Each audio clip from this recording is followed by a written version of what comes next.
बिहारी लाल की जय। इसका समय में कुछ होता है क्या? अलबेली सरकार की जय। घट घट वासी भगवान की जय। इष्ट देव भगवान की परम प्रिय आत्माओं, सबसे पहले तो आपको आज के इस पावन दिन की, हमारे मालिकों के अवतरण दिवस की बहुत बहुत बहुत बहुत बधाई हो प्यारे सबको।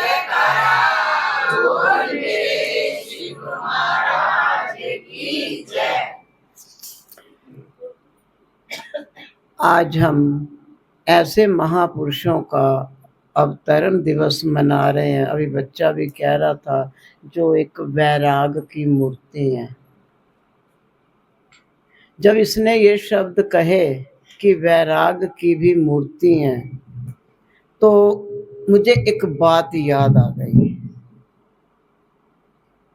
इसमें टीवी में ना आजकल भोलेनाथ आ रहे हैं, शिव शक्ति तांडव ऐसा करके कुछ है। वो एक बात, उनका सीरियल होने के बाद वो बाद में ना एक छोटा सा सत्संग दे के जाते हैं, वो हम रिकॉर्ड करते हैं। तो वो जो सत्संग सा दे के जाते हैं, उन्होंने कहा कि हर व्यक्ति अपने समय में, ये उन्हीं का है और ये बात फैक्ट है, हर व्यक्ति अपने समय में ऊंचाइयों पे उड़ना चाहता है, कुछ ना कुछ पाना चाहता है, और ये भी सोचता है कि मुझे ये भी मिल जाए, ये भी मिल जाए, ये भी मिल जाए, ये भी मिल जाए, और बहुत कुछ आनंद पाना चाहता है। मेन बात तो ये आ गई कि हम आनंद पाना चाहते हैं लेकिन मिल ना पा रहा। वो कहते ऐसे तो हम कितना भी प्रयत्न करते रहेंगे वो हमको नहीं मिलेगा, क्योंकि एक चीज से अब हमने ये सोचा कि हमको ये फोन एक मिल जाएगा, बड़े गरीब है, किसी से बात करनी हो बात नहीं होती है, एक फोन मिल जाए तो हमें तो आनंद आ जाएगा। अब भाई ले दिया किसी ने, अब फोन तो मिल गया, अब इसमें आए दिन नेट का पंगा पड़ गया, अब इससे पैसे खत्म हो रहे हैं जी, इसका रिचार्ज कराओ जी, आप बताओ जी, कर लो बात। वो नामदेव जी वाली बात कि घोड़ी मंगी सी चढ़न मिल गई चुक्कड़ नो। ऐसे ही ये सारी जो चीजें हैं, ये भौतिक चीजें हमको एक सुख तो दे नहीं पाती हैं, हजार दुख दे जाती। कहते मैं एक तरीका बता सकता हूं आपको टोटल आनंदित होने का, और वो तरीका है उपवास, व्रत, उपवास। अब आप लोग ये सोच में पड़े होंगे, बताओ ये अच्छे खासे बंदे, अच्छा उनका जन्मदिन मनाने हैं, ये तो हमारा और व्रत करवाने लग गए। हम खाने पीने की कुछ भी चीज ना छुड़वाने के, वो अगर तुमने छोड़नी भी हो तो अपने शरीर के हिसाब से छोड़ना और अपने शरीर के हिसाब से पकड़ना। हमारे नाना जी अक्सर एक बात कहते थे, घर का नाम लेकर के कहते, राणो एक बात का ध्यान रखियो, कहीं पर भी जाना, कुछ भी करना, खाना खाते समय ये ध्यान देना कि माल पराया है पर पेट तुम्हारा अपना ही है। इसके बारे में तुम्हें खुद ही सोचना। और उन्होंने भी यही कहा कि उपवास रखने की बात जो कही, कहते मैं खाने की कोई भी चीज नहीं छुड़वाऊंगा। अगर मुझे छुड़वाना है तो हम ये चाहते हैं कि आप, अगर छोड़ने की ही बात है तो वो कहते हैं कि आपको अगर निंदा छोड़ सको, क्रोध छोड़ सको, लोभ छोड़ सको, ईर्ष्या छोड़ सको, द्वेष छोड़ सको, नफरत छोड़ सको, तो कहते इससे बढ़िया तुम्हारा उपवास कुछ ना होगा। और ये जारी सारी, अब ये वाला जो है, मेरे को फोन एक चाहिए, एक चाहिए, एक चाहिए, अब हमने देख लिया प्रमोद भाई के पास तो मेरे से अच्छा वाला फोन है, तो ये एक ईर्ष्या सी आ गई ना, नहीं नहीं मेरा ये मामला फिर बिगड़ता जाता है। तो ये भौतिक चीज ने मुझे क्या सुख दिया, कुछ नहीं देता। और वैराग ही इसी का नाम है कि जब हमको अगर किसी चीज, ये नहीं अरे हम बड़े वैरागी हैं, हमने ये नहीं लेना, हमने ये नहीं लेना, ये नहीं लेना, वो नहीं लेना, ऐसा कोई वैराग नहीं होता। वैराग अगर करना है तो सब कुछ होते सोते उसमें से आसक्ति हटा ले। अगर हम चीज सब रखी हैं, गुरु महाराज जी की कृपा से जो है चीजें तो उन्होंने सारी भर रखी हैं, आप सब जानते ही हो, पर आसक्ति किसी में नहीं है। अगर कहीं देना तो दे दो, उठाना तो उठा लो, खाना तो खा लो, ये करना ये। आसक्ति जहाँ पे हमारी हो जाती है ना प्यारे, किसी भी एक चीज से, वो आसक्ति ही हमारे दुख का कारण होती है। वो बच्चा तो मजाक में कह रहा था, क्या उसका मजाक बन गया बेचारे का, कि शायद वो सोचते होंगे कि मनुष्य से ज्यादा पशु बेटर है। सही बात है, पर पशु बहुत बेटर है, क्योंकि वो कभी जो है महापुरुषों को तंग नहीं करते। आएंगे, आके बैठ जाएंगे, दर्शन करेंगे, थोड़ी देर बैठे रहेंगे, उसके बाद उठ के चल देंगे। और मनुष्य, हम जिसको भी देखें वही दुखी, जिसको भी देखें वही दुखी, और दुख फालतू का, बेसिर पैर का। हम आपको एक दो रूप सुनाए दुख के। एक बंदा बोला मैं बड़ा ही दुखी हूं। मैंने कहा वैसे क्या दुख है? ये मुकदमे कहने पड़ेंगे, ये मुकदमा मेरे पास ही आते हैं। हाँ, मैं बड़ा ही दुखी हूं। मैंने कहा जी क्या हो गया? कहते मैं इतना दुखी हूं, मेरे जितना तो इस दुनिया में दुखी कोई नहीं। मैंने कहा जी एक फोन ही कर लिया करो। कहते कैसे कर लूं, मैं तो दुखी बहुत हूं। और मैंने कहा ऐसे कौन सा दुख है? कहते मैं दुकान पे जाता हूँ, वर्कर है नहीं है, मैं परेशान हो जाता हूँ, ये है वो है। मैंने खाना खाता है? कहता हाँ। मैं सोता है? कहता हाँ। बस जी मैं बहुत ही परेशान हूँ, मैं बहुत ही दुखी हूँ। मैंने कहा ये अपनी मन गढ़ंत तो दुखी करना। मैंने अब कैसे आए खड़े हो, अब यहाँ पे कैसे आप पहुंचे? अब दुख नहीं है, दुकान किसके भरोसे छोड़े आए? कहते ऐसे जो है एक वर्कर आया था और सोचा अब तो कहना ही पड़ेगा वर्कर आया था। बोले एक वर्कर आया था, उसको दे करके छोड़ देगा। एक और बंदा मिला, उसको क्या दुख है? खाने की परेशानी नहीं है, पीने की परेशानी नहीं है, और किसी किस्म की कोई दुख नहीं है, कोई दिक्कत नहीं है उसको। मेरा ख्याल जो मुझे यही लगता है, उसको यही सबसे बड़ा दुख है कि उसे कोई दुख नहीं है। अब आप समझ ही जाएंगे कि हम कहां से बोल रहे हैं। कोई दुख ना होते हुए भी नौकर चाकर आगे लगे हैं, झाड़ू पोछे वाली लगी है, काम वाली लगी है, बर्तनों वाली लगी है, सब कुछ लगी है, उसके बावजूद भी बंदा दुखी है। वो शायद इसीलिए दुखी है कि उसके पास कोई दुख नहीं है, और उसे ढूंढ रखे हैं दुख। हद हो गई। एक और बंदा मिला जी, आया, बोला भाई जी मुझे आपसे बात करनी है। मैंने कहा जी हाजिर हूं। गंजे इसीलिए हुए, पहले मार के खिला के मारोगे फिर खपा के मारोगे, बताइए। कहते हैं हम परेशान बहुत हैं। मैंने कहा क्या परेशानी है? परेशानी का रूप जरा बताएंगे आप, क्या परेशानी है आपको? कहते मैं इतना परेशान हूं कि मुझे भूख नहीं लगती। और मैंने कहा है ये कौन सी बीमारी है? कहता जी मुझे कोई भूख नहीं लगती और मैं इतना परेशान हूँ, और मैं डॉक्टर को भी दिखा चुका हूँ, डॉक्टर बोला तुम्हारी बीमारी लाइलाज है। अच्छा। मैंने कहा भैया वैसे आप कुछ तो खाते होंगे, कुछ हवा पानी वगैरह कुछ तो खाते होंगे, चाय बिस्किट। कहते बस भाई जी क्या करूं, मैं बड़ा ही परेशान हूं, बस सवेरे उठ करके जो है 2 बिस्किट और चाय ले लेता हूं बेड टी में।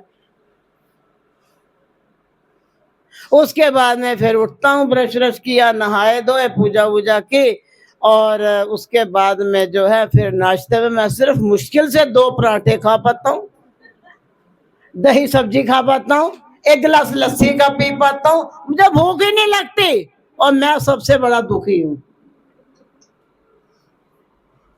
है निवारण इसका, इस दुख का?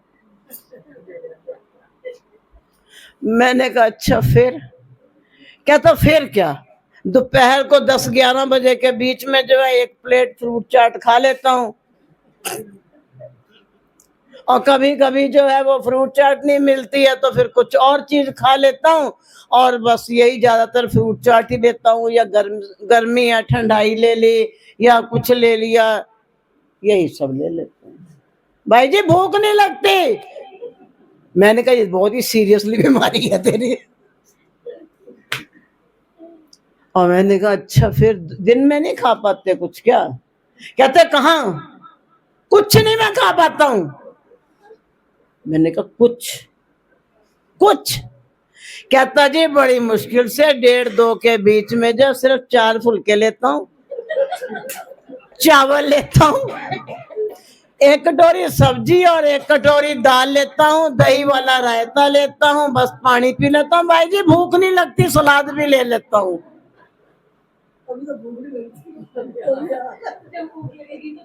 इनडायरेक्ट में मैं अपने पेट से पूछी सी बेटा तेरा क्या हाल है? हमने कहा अच्छा फिर उसके बाद? कहता भाई जी उसके बाद क्या है? आपको पता ही है मेरे को भूख ही नहीं लगती है, मैं तो बहुत ही परेशान हूँ। कहता मैं क्या शाम को चाय वाय लेते हो? कहता उसके साथ मुश्किल से 4 को समोसे खा पाता हूँ, 4 या 2, और समोसे ले लिए, बड़े हैं तो 2 ले लिए, छोटे हैं तो 4 ले लिए, और समोसे ले लिए, उसके बाद चाय ले ली। खा ही नहीं पाता हूँ जी, मेरे को बहुत ही बीमारी लगी है, और डॉक्टर कह रहा तुम्हारी बीमारी लाइलाज है। हमने कहा अच्छा। हम अपने पेट को कह रहे थे तुम मत चिल्ला पड़ी हो आधी रोटी वाला। फिर मैंने कहा जी फिर? कहता रात को मुश्किल से, दिन भर कुछ नहीं खा पाया, भूख तो लगी नहीं, और सारा दिन तो मैंने कुछ खाया हुआ या नहीं है, रात को मुश्किल से जो है 2 फुलके ही खा पाता हूँ। दाल होती है, थोड़े चावल होते हैं, सैलेड होता है, पानी या नहीं होता है, बस मैं खा ही नहीं पा रहा हूँ कुछ भी, और सोते समय 1 गिलास दूध का ले लेता हूँ। भाई जी मुझे बताओ मैं क्या करूं, मैं कुछ खा नहीं पा रहा हूँ, मुझे भूख ही नहीं लगती। मैंने कहा भैया ये बीमारी ठीक हो सकती है। कहता है सच में है दवाई आपके पास? तो मैंने ना उसको दरबार की चरण धूली पकड़ाई। मैंने कहा ये चरण धूल ले लो, तो आपने 3 दिन तक ये जो थोड़ा बहुत भी कुछ कुछ खा ही रहे हो ना, ये भी मत खाना, बस केवल चरण धूली और जल लेना, और आपने कुछ नहीं लेना, आपकी बीमारी ठीक हो जाएगी। कहता पक्का? मैंने कहा ये सोच लीजिए 3 दिन के मोहलत है, और 3 दिन के अंदर आप बिल्कुल ठीक हो जाओगे। जहां डॉक्टरों ने आपको लाइलाज बता दिया, वहां आपकी ये बहुत भयंकर वाली जो बीमारी है ना, ये ठीक हो जाएगी। कहता अच्छा। वैसे ही मुझे भूख तो लगती नहीं है, मैं वैसे भी कुछ नहीं खा पाता हूँ, और अब जो है ठीक है ये चरण धूली खाऊंगा, और जल तो पी सकता हूँ। मैंने कहा चरण धूली जल, चरण धूली जल, चरण धूली जल, और कुछ नहीं खाना, बिस्किट तक भी नहीं लेना, चाय भी नहीं पीनी है। मैंने कहा ये पुड़िया, ये नहीं कहा चरण धूली है, मैंने कहा ये जो परम औषधि है ना, ये इलाज इसका तभी काम करेगा। ठीक है। 2-3 दिन के बाद हम तो चले, लखनऊ की बात है, 2-3 दिन के बाद उसका फोन वहां आया, बोले भाई जी मैं तो ठीक हो गया, अब तो मुझे बड़ी भयंकर वाली भूख लगती है। मैंने कहा चल खा ले रोटियां जाके। मैंने कहा भैया मेरे पेट को थोड़ा थोड़ा जो सवेरे दोपहर शाम ये 3 का तो है, ये बीच में थोड़ी डाइट को कम करो, ये इस तरीके से थोड़ी ना। वो किसी ने कहा कोई गया हकीम जी के पास और बोला कि हमको तो जो है बड़ी भूख पेट खराब है, मेरे पेट का कुछ इलाज करो।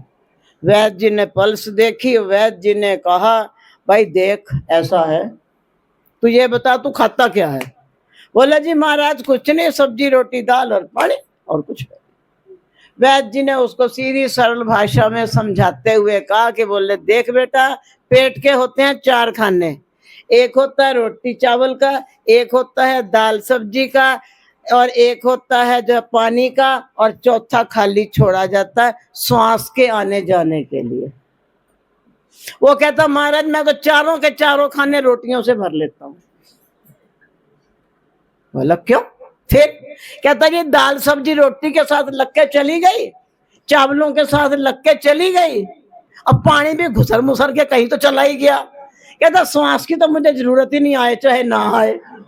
हकीम जी बोले बेटा फिर क्या करने क्या आया? है कुछ दुख का ठिकाना बेसिर पैर का। हम बड़े दुखी हैं, हम बड़े दुखी हैं। और जीवन के अंदर उतार चढ़ाव तो बहुत प्रकार के आते हैं, लेकिन ऐसे खतरनाक जो दुख है ना, इनसे तो शुक्र है गुरु महाराज जी ने अपनी परम औषधि से उसका इलाज कर दिया, वो ठीक हो गया। और कहता भाई जी अब तो बहुत भूख लगती है, मैंने लिमिटेड टाइम पे खाना, फालतू नहीं खाना बीच में। और जहाँ 3 फुलके खाते थे वहां 2, जहाँ 2 खाते थे वहां 1। कहता बस अब ठीक है। अब उसका ना पेट बीच में बहुत निकल आया था, तो अब थोड़ा वैसे भी सही चल रहा है। तो प्यारे दुख तो आते हैं, लेकिन कुछ दुख हम फालतू में बना लेते हैं, है ना। और जीवन में इन्होंने जो करके दिखाया, आज हम जिनका जन्मोत्सव मना रहे हैं, इन्होंने जो करके दिखाया। एक बार ना इन्होंने, एक दरोगा इनका चेला था, तो उसका एग्जाम लेने लगे, परीक्षा। अब मौजी है, फकीर आदमी कुछ भी कर सकता। और उन्होंने क्या किया, 200-400 रुपए के ना जूते खरीद लिए अलग अलग क्वालिटी के, और एक वेश्या के यहाँ रखवा दिए। वेश्या जो थी वो वैसे भी इनसे खिंचती थी कि दरोगा जी इनका बड़ा सम्मान करते थे, तो उसको ये लगता था कि ये फालतू में ही जो है गड़बड़ कर रहे हैं, क्या है, इनको हटा देना चाहिए। तो उसने जा करके दरोगा जी से कहा, अरे जिनकी तुम पूजा पाजा करते फिर रहे हो ना, वो जो तुम्हारे गुरुजी हैं, जूतों का व्यापार करते हैं। कहते जूतों का? बोले हाँ जूतों का व्यापार करते हैं, देखो रखे हुए तो मेरे ही ठीहे पे है, जाओ चल के देख लो। उस समय तो दरोगा जी ने आई चलाई कर दी, और उसके कुछ समय के बाद वेश्या, ये खुद ही दरोगा जी जो है उनके वेश्या के पास गए, और वेश्या ना उनको दिखा करके जो जूते रखे हुए थे, कभी उसमें एक पैर में चप्पल, एक पैर में डाले उसको पलट दे, कभी दूसरे पैर में डाले, दूसरी चप्पल डाले, कभी तीसरी चप्पल डाले। इस तरीके से उसने कई चप्पलें जो थी वो उल्ट पुल्ट कर दी। जब दरोगा जी ने देखा, उन्होंने कहा ये क्या कर रही है, ये चप्पलों को उल्ट पुल्ट क्यों कर रही है भाई, ये इसको तुमने क्या किया? कहता यही तो मैं आपको आकर्षित करना चाहती हूँ कि ये देखो यही जूते चप्पल हैं जिनका वो व्यापार करते हैं। उन्होंने कहा ऐसा है, सबसे ज्यादा गंदा व्यापार तो तेरा है, और रही जूतों का व्यापार करे, वो चाहे किसी का व्यापार करे, चाहे कुछ भी करे, उनसे हमारा कोई लेना देना नहीं है। हमें इतना पता है कि हमारे मालिक दिलों का व्यापार करते हैं, और उन्हीं ने ही जो दिलों का व्यापार चलाया है, उसके आगे और कोई बात नहीं है। और प्यारे वैराग तो आएगा, वैराग की बात कह दी बच्चे ने, वैराग तो आएगा, और उसके लिए थोड़ा सा हमको संघर्ष जरूर करना पड़ेगा। लेकिन हम संघर्ष से घबराते हैं, पकी पकाई मिल जाए। आजकल लड़कियों का यही तो झंझट है, माँ बाप कुछ करने नहीं देते हैं, फिर हो जाती है शादी, और शादी के बाद फिर लड़कियां ससुराल में नहीं कुछ करती, बस हो गया काम बढ़िया से, फिर लेते रहे की देते रहे की, और फिर डिवोर्स तक की नौबत आ जाती है। यही हो रहा है। प्यारे अपने बच्चों को, युवा पीढ़ी को, अपनी जनरेशन को मालिकों के बारे में जरूर बताओ, अपने धर्म के बारे में अर्थात सनातन के बारे में जरूर बताओ, रामकृष्ण के बारे में जरूर बताओ। क्योंकि जो है हम कई बार देखते हैं कुछ भी होता है, किसी के भी घर चले जाते हैं तो बस ठीक है तुम अपना बैठो खाओ पियो चल दो, मतलब ही नहीं। राम सलाम से भी गए बीतते हैं, कोई मतलब नहीं है उनका। लेकिन अगर जो है संस्कार दिए हुए होंगे तब फिर हमारी बात बढ़िया, पर हमारे से संस्कार दिए नहीं जाते। देने चाहिए कि नहीं? पर हम तो इस बात के उल्टा चलते हैं, है ना? कहाँ दे पाते हो? बस यही कि अगर हम ये कह दें ना कई बारी, अरे तो थोड़ा बहुत भाई जी वो ना थकिया हुइया ने बच्चे ने वो थोड़ा जो है कहाँ करेंगे, अब थके हुए आते हैं, कब खाना बनाएंगे, कुछ ले बेटा तू ये कर ले, तो फिर बेटा बेटा ही हो जाती, कुछ नहीं बनता। हम ये नहीं कहते कि आप बच्चों को लाड ना करो, लेकिन ऐसा लाड मत करो। हमारी माँ अक्सर एक बात कहा करती थी, जिसको हम लोग करते हैं, फोके लाडा नाल जो बच्चा माँ प्यो सिरे चढ़ाया, इसको फोके लाडा है फालतू के, जो कि जीवन बच्चों का बर्बाद करते हैं। तो मम्मी कहते थे फोके लाडा नाल जो बच्चा माँ प्यो सिरे चढ़ाया, या वो भोलानाथ बनेगा, बुद्धूनाथ, और या फिर भूतां दा ताया, अजीब सा बन जाएगा। और ये बात यही है, या तो वो घोचू बन जाते हैं बच्चे, और या फिर जो है इतने तेज हो जाते हैं, पटाख से जवाब दे देना, हर किसी का अपमान कर देना, किसी को कुछ कह देना, किसी को कुछ कह देना। ये भी है, उसके पीछे बच्चों का हाथ नहीं है, उसके पीछे हम ही लोगों का हाथ है कि हमने बच्चों को सिखाया ही कुछ नहीं, और अगर नहीं सिखाया तो फिर भाई भुगतना तो पड़ेगा ना। और रही संघर्ष की बात, हम लोगों ने जो संघर्ष किए, ये माता जी बैठे हैं, ये माता जी बैठे हैं, जो बुजुर्ग लोग बैठे हैं, ये बैठे, जो इन लोगों ने स्ट्रगल किया अपनी जिंदगी में, वो हम लोगों ने नहीं किया, और जो हमने किया वो आप लोगों ने नहीं किया, जो आप लोगों ने कर लिया वो आज की जनरेशन तो कुछ ना कर पाएगी। कई बार हम बैठे बैठे अकेले से सोच रहे होते हैं कि देख गार्गी, एक वक्त था, चूल्हा जलना है, रोटी पकनी है, ज्वाइंट फैमिली होती थी, और कैसे सबके खाना बन जाता था, और खाने में बड़ी मिठास होती थी, कुकर पुक्कर नहीं होते थे, कढ़ाई भगोने में बनती थी सब्जी, और क्या गजब का स्वाद आता था। और मसाला ये तुम्हारा पिसा पिसाया नहीं, खड़ा मसाला आता था, सिलबट्टे पे पिसा जाता था या कुंडी सोटे में, और उस वो खड़े मसाले को पीस के जो ताजे मसाले की सब्जी बनती थी, वो जमाने तो आप लोग क्या देखोगे, और ये लोग तो क्या ही देखेंगे, वो जमाने बह गए। खाई किसी ने खड़े मसाले को पीस के उसकी सब्जी? ये बड़े पुराने लोग ही सिर हिलाएंगे, ये नए बंदों को नहीं पता कुछ भी। और उस मसाले के सब्जी का जो, और वो सौंधी सौंधी जो उसमें भीनी भीनी, कभी लकड़ी निकाल दी, सब आग तेज हो गई है, कभी लकड़ी चला दी, तो वो जो सौंधा सौंधा खाना बनता था, उसका एक अलग गजब का स्वाद होता था। और वो मीठा मीठा खाना खा के जो जनरेशन है उनके अंदर भी एक मिठास पैदा होती है। और आजकल शू शा फू फा, लो जी खाओ, बच्चे भी करते हैं भू फा, ये रखा हम नहीं खाएंगे, ये रहा हो गया हो गया हो गया, तो बच्चों के अंदर से कुकर की सीटियां बजती हैं। बताइए, जो पहले, माता जी आप बताओ, जो पहले समय में जो सौंधा सौंधा खाना खा करके परिवार में प्यार होता था, आज के समय में वो चीज है?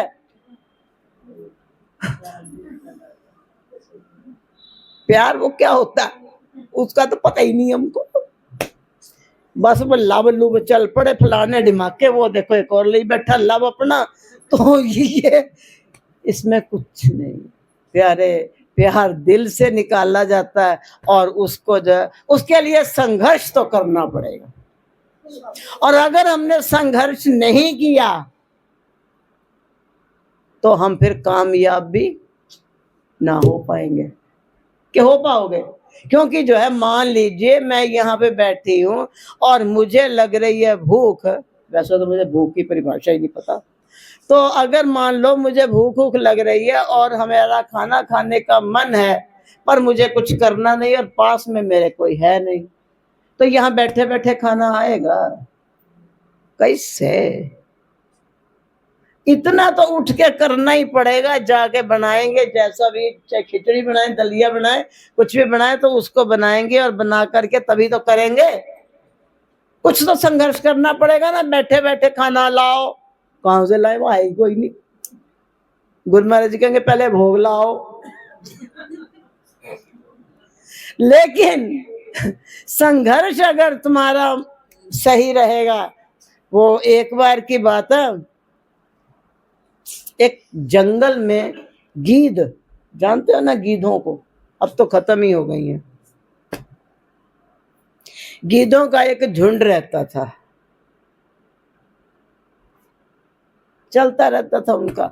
एक बार जो है जहां वो रहते थे तो उन्होंने सोचा किसी और जगह चलते हैं, तो वो सारा का सारा झुंड जो था ना एक और जगह पे पहुंचा, समुद्र के किनारे, और वहां जा करके उन्होंने देखा तो सब के सब कहने लगे भाई यही जगह बढ़िया, ना तो यहाँ शिकार करना, मछलियां मिल जाती हैं, ना यहाँ कुछ और करना, किसी किस्म की कोई दिक्कत नहीं, यही रहेंगे। कुछ समय रहने के बाद गीद जो थे ना आराम तलब हो गए, हमारी तरह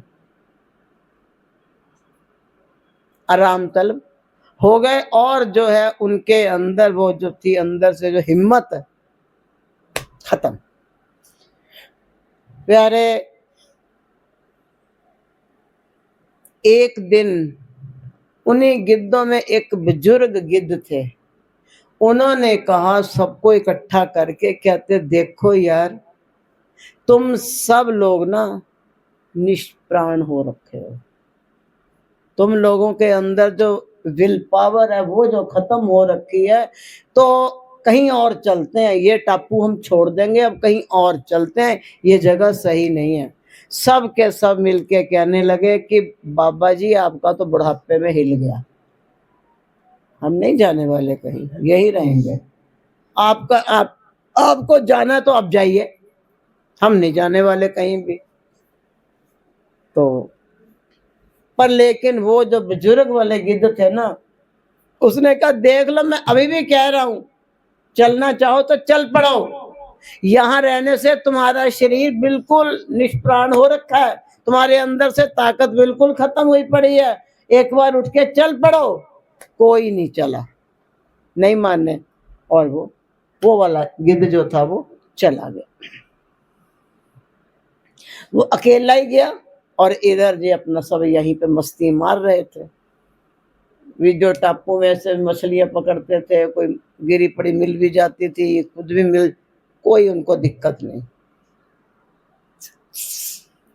एक समय वो जो बुजुर्ग वाला था, उसने ये सोचा मैं जरा एक बार अपने साथियों को देख के, तो काफी समय हो गया, तो वो उनको देखने के चक्कर में वहां चला गया, और वहां जाकर के उसने देखा तो वो बहुत ही अजीब हो गया।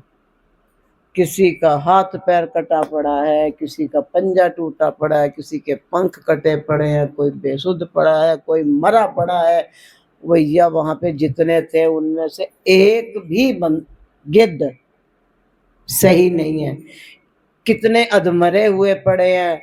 तो उनमें से एक गिद्ध था जो थोड़ा बहुत जो है बोल पा रहा था, तो इसने जाकर के उनसे पूछा भाई क्या हुआ, यू कहाँ होई गो, कहते हैं ये भी होई गो, ले हुआ क्या है, कहते महाराज आप कह रहे थे चलो चलो चलो, और हमने आपकी बात को नहीं माना, पर अब उसके आपके जाने के जो है अभी इधर हाल फिलहाल में कुछ समय के पहले एक ना जहाज आया, समुद्री जहाज, वो आया, और आकर के उसमें ना कुछ और ऐसे लोग थे, तो उन्होंने देखा शिकार भी उनको करना था, और वहां समुद्र के किनारे उन्होंने कुछ बनाना भी था, वो जगह जगह लेने के चक्कर में थे। तो उन्होंने देखा, तो वो हमारे हाव भाव सब पहचान गए कि हमारे में तो उड़ने की भी ताकत नहीं है, ऐसे हम हो रखे थे। तो उसको धीरे धीरे हमको सबको ढंग से जब परख लिया, तब उसने जो है बीच में एक बार अपना वाला एक बड़ा कलाकार जो था गिद्ध, वो जो छोड़ा तो कहते उसने एक ही गिद्ध ने हम सबको घायल कर दिया, क्योंकि हम सारे निष्प्राण हो चुके थे, अर्थात अपना स्ट्रगल छोड़ चुके थे और हमारे अंदर जो हिम्मत थी, विल पावर थी, वो सारी खत्म हो चुकी थी। अब यही था कि जो मार ले तो मार ले, जो आगे तो आगे। आज हमारी हालत उसी आपकी बात को ना मानने के कारण, क्योंकि हमें तो उड़ने की भी शक्ति नहीं रही। तो प्यारे ऐसे ही हमें चाहिए कि हम अपने बच्चों को ऐसे उडारियां मारने की हिम्मत ना उनकी खत्म करें। उडारियां का मतलब ये नहीं है वो जो नाटक आता कि तुमने कनाडा जाना, ऐसा कुछ नहीं है। उडारियां का मतलब है कि अपने आप को कुछ बढ़ने की, और उसके साथ साथ घर में भी आपके साथ बच्चों को चाहिए थोड़ी बहुत हेल्प करवाएं, कुछ सीखें, और थोड़े बहुत आप उनको जो है गुरु महाराज जी के बारे में भी बताओ, अपने धर्म के बारे में भी बताओ, अपने गुरु महाराज जी के बारे में भी बताओ, इनके बारे में भी बताओ, ताकि जो है कल को कोई बात होगी हम लोग ना रहे तो अगर कोई आकर के पूछे तो वो कह सकता भाई ये कौन है। हम लोग ये बात सोचते हैं कि हमने जो काम शुरू किया पीछे सब चलता रहना चाहिए, है ना। ऐसे ही जो दरबार के अंदर गुरु महाराज जी का जो प्यार है, जो ऐसे शुरू हुआ, जो चलने लगा, तो आप अपने बच्चों को भी संस्कार जरूर दीजिए कि ये ऐसे ही चलते नहीं रहना चाहिए। कि रहना चाहिए, रहना चाहिए। तो जब तक हम अपने बच्चों को ये नहीं सिखाएंगे प्यारे, तब तक अब और कितने साल है, और 2-4 साल बाद निकल जाएंगे, तो फिर आगे कहाँ हुई, कहीं हुई, है ना। तो बच्चों को जरूर प्यारे संस्कार हमको देने हैं और उनको समझाना है। और ये तो भैया त्याग व्याग तो इनका तो क्या बताई, देख ले दिगंबर वेश में बैठे हैं, कोई वस्त्र नहीं, कोई कुछ नहीं, और जटाएं देख लो जरा, कुछ नहीं। जयपुर में सबने दर्शन किए या लगभग गए ही हो आप सब लोग कई बार। वो एक वट वृक्ष जहाँ पे दादा गुरु महाराज जी, और ये दादा गुरु महाराज जी के भी गुरु है, इनका नाम जो है आनंदपुरी जी जो है, तो इन्हीं के नाम से आनंदपुर नाम चला। तो अब हम लोगों के भी, सब संतों के भी नाम के पीछे आनंद आता है। जैसे मेरा पूर्ण आत्मानंद स्वामी जी के नाम के पीछे भी सार, है ना। तो पीछे आनंद, आनंद जो है उनके, इन्हीं के नाम से ये एक संस्था सी चली और ये उन्होंने चलाई। अरे हम तो सोच के कई बार हैरान हो जाते हैं, कैसी भक्ति की इन्होंने, कैसी एक अखंड तपस्या की। धूणा ऊणा तो जलाया नहीं, लेकिन ऐसे वट वृक्ष के नीचे जब वो नहीं मिले थे दादा गुरु महाराज जी, वट वृक्ष के नीचे गए, बैठे तो वहाँ न दिन न दोपहर न रात न कुछ ऐसे ही बैठे हुए। वर्षा आती है तो आती रहे, धूप आती है तो आती रहे, छाया आती है तो आती रहे, रात होती है तो होती रहे, कई कई दिन तक बैठे रहते थे और वही उसी अखंड समाधि लगा करके।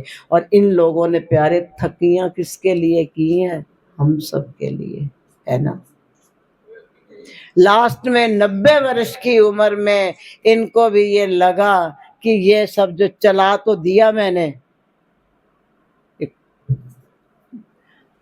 पुरी नाम से, पुरी है ना हम लोगों का जो गोत्र है। तुम लोगों के गोत्र क्या क्या होते हैं हमें नहीं पता, हमारा जो गोत्र है श्री गुरु महाराज जी से जुड़ा। श्री गुरु महाराज जी भी पुरी, दादा गुरु महाराज जी भी पुरी, और ये भी आनंदपुरी।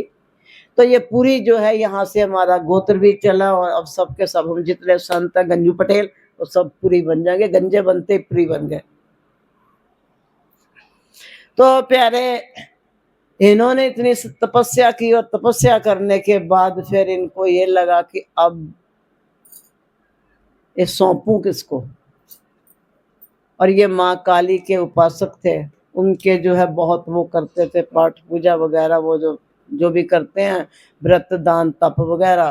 तो बीच में बस इनको पता नहीं क्या सूझी, जीभ काट के चढ़ा देते थे अपनी। हम काट सकते हैं? बोल लेंगे कैसे, ऐसा कैसे होता है।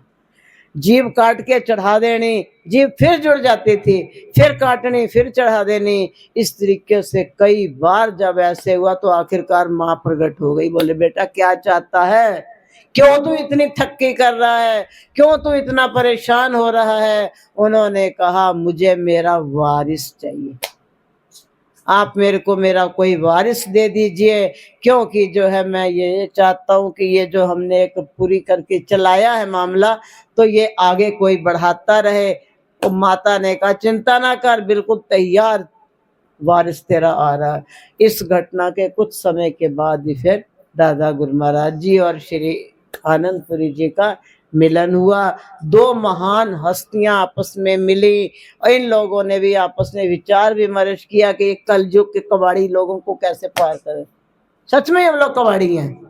हम आपको क्या कहते हैं, हम लोग अगर हम सही ढंग से इंसान भी नहीं बन पा रहे हैं, और बड़े महापुरुषों का तो क्या कहना, इन्होंने तो जो करनी थी कर लिया, हम सही ढंग से इंसान भी नहीं बन पा रहे।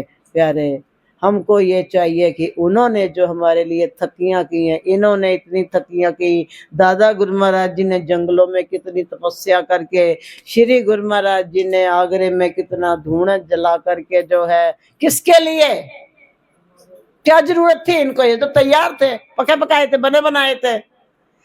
केवल हम लोगों के लिए ना, कि एक याद रहे। तो हो सकता है इंसान देख करके थोड़ा सा शर्म आ जाए, अरे महापुरुषों ने इतना कुछ किया, जरा हम भी कर लें। पर हम ये सोच लेते हैं ये तो इनका काम था, हमारा थोड़ी है। नहीं, हमारा भी है।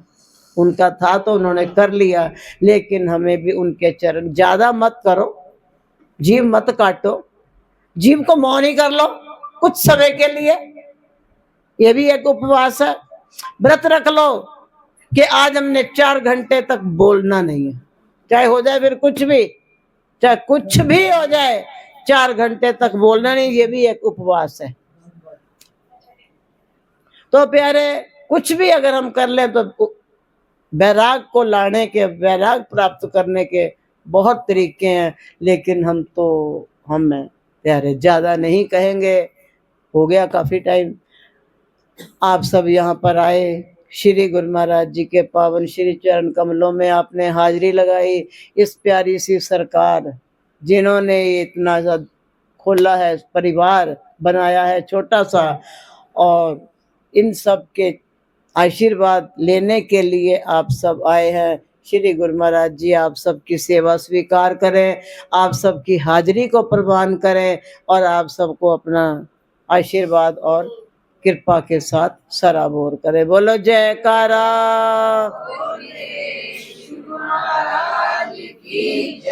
बोल सच्चे दरबार की, श्री नंगली निवासी भगवान।